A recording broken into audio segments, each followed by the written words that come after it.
آپ تمام ناظرین کا HKA نیوز میں استقبال ہے۔ مسجد غوث الثقلین وٹے پلی فلکنما پیلس بروز ہفتہ بتاریخ 10 محرم الحرام جلسے شہادت مولائے امام حسین رضی اللہ تعالیٰ عنہ منایا گیا، جس میں کمسن مقررین ایان حسین نے سیرت حسین رضی اللہ تعالیٰ عنہ بیان کی۔ آئیے دیکھتے ہیں ہمارے نمائندے محمد حسین کی یہ رپورٹ پیش ہے۔ چینل کو لائک کریں، شیئر کریں اور سبسکرائب کرنا نہ بھولیں۔ وعلیکم السلام۔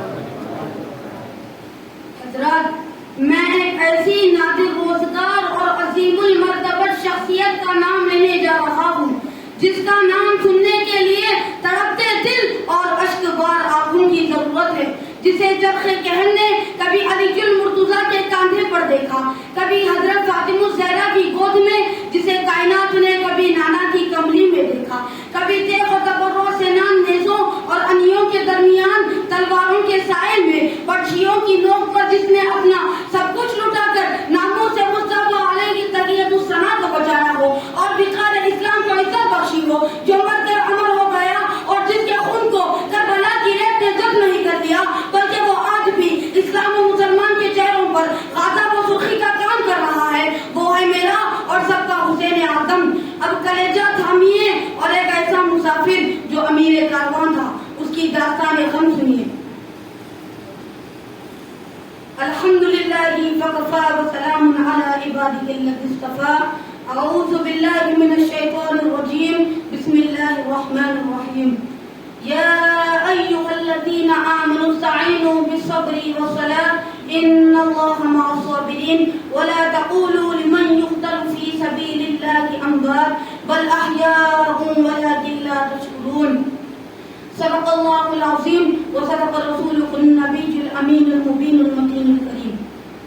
وقال رسول اللہ صلی اللہ علیہ وسلم: اصحابی کالنجوم بأیہم اقتدیتم اہتدیتم۔ وقال رسول اللہ صلی اللہ علیہ وسلم: علیکم بسنتی وسنت الخلفاء الراشدین المہدیین۔ وقال رسول اللہ صلی اللہ علیہ وسلم: مثل آل بیتی کسفینۃ نوح من رکبها نجا ومن تخلف عنها غرق۔ وقال رسول اللہ صلی اللہ علیہ وسلم: انا مدینۃ العلم وعلی بابها۔ حضرات، میری تقریر کا عنوان ہے حسین اعظم۔ اس عنوان سے متعلق میں نے حسب معمول قرآن مقدس کی ایک آیت مبارکہ کی تلاوت کی ہے اور سید الکونین روح فدا صلی اللہ علیہ وسلم کی 4 احادیث مبارکہ کو اسی عنوان سے منسلک کیا ہے۔ میں سب سے پہلے تلاوت کی ہوئی آیت مبارکہ کا مفہوم سماعت عرض کروں گا، اس کے بعد آیات کی تشریح، اس کے بعد اور توضیح۔ حضرات، جس آیات کی میں نے تلاوت کی ہے، سب سے پہلے اس کا مفہوم سماعت فرمائیں۔ خدا کا ارشاد ہے: اے ایمان والو، تم لوگ مدد چاہو، مدد طلب کرو صبر اور نماز سے، بے شک اللہ صبر والوں کے ساتھ ہے، اور جو لوگ اللہ کی راہ میں قتل کیے گئے انہیں مردہ مت کہو بلکہ وہ زندہ ہیں اور تمہیں شعور بھی نہیں۔ حضرات، سب سے پہلے جس احادیث کی میں نے تلاوت کی ہے اس کا مفہوم سماعت فرمائیں، جسے میں نے اپنی موضوع کی مناسبت سے منتخب کیا ہے۔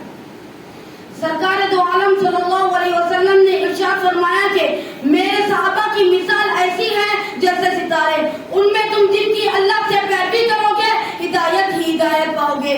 گویا صحابہ اکرام آسمان کے ستاروں جیسے ہیں، ان میں تم جس کے بھی دامن کرم سے وابستہ ہو جاؤ گے ہدایت رسیدہ اور نجات یافتہ ہو جاؤ گے۔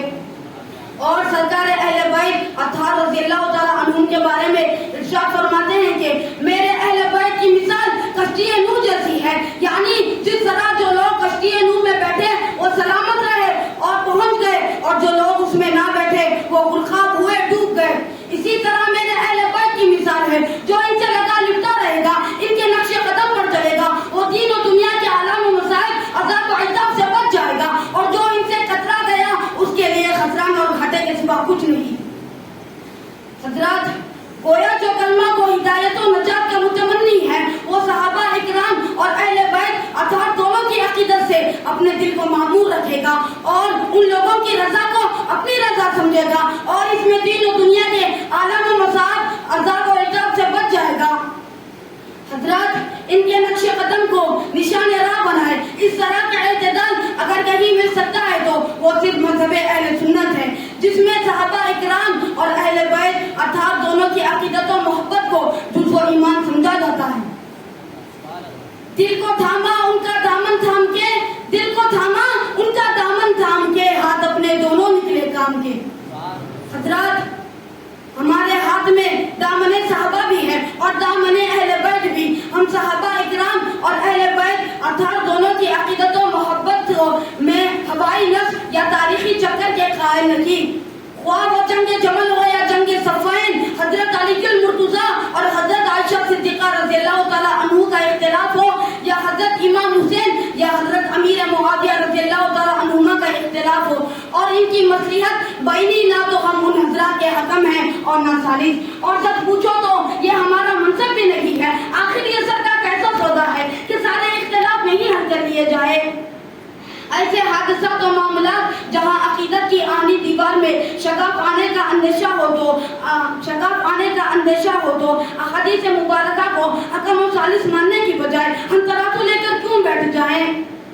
جب اللہ کے رسول کی حدیث سے پتہ چل گیا کہ ہمارے لیے دونوں کی واجب الاحترام ہے اور قابل تقلید و پیروی بھی، حضرات گرداب و بھور میں پاؤں ڈالنے کی بجائے ہم حضور صلی اللہ علیہ وسلم کی حدیث اور فرمان نبی کو کیوں نہ کسوٹی قرار دیا جائے؟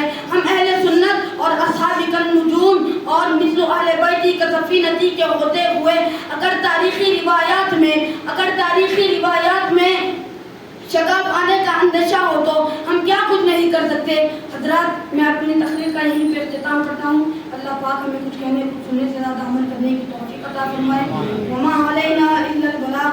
السلام علیکم ورحمۃ اللہ وبرکاتہ۔